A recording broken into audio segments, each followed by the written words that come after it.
আওয়ামী লীগের অফিস খুলে দিলেন ইউপি চেয়ারম্যান, দখলে নিল বিএনপি ছাত্রদল। মাদারীপুরের শিবচরে কার্যক্রম নিষিদ্ধ আওয়ামী লীগের একটি কার্যালয় খোলাকে কেন্দ্র করে উত্তেজনা ও পাল্টাপাল্টি দখলের ঘটনা ঘটেছে। শনিবার ২১শে ফেব্রুয়ারি দুপুরে উপজেলার কুতুবপুর ইউনিয়নে এই ঘটনা ঘটে। আওয়ামী লীগ নেতা ও কুতুবপুর ইউনিয়ন পরিষদের চেয়ারম্যান আতিকুর রহমান মাদবরের নেতৃত্বে বন্ধ থাকা অফিসটি খোলা হয়।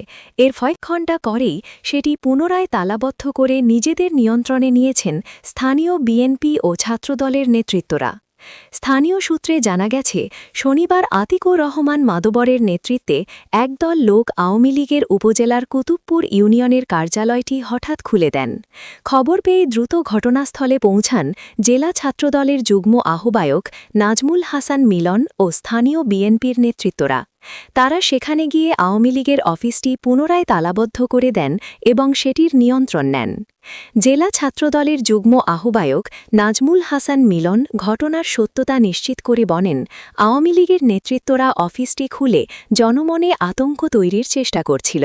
খবর পেয়ে আমরা নেতৃকর্মীদের সঙ্গে নিয়ে অফিসটি পুনরায় বন্ধ করে দিয়েছি এবং বর্তমানে অফিসটি আমাদের নিয়ন্ত্রণে রয়েছে।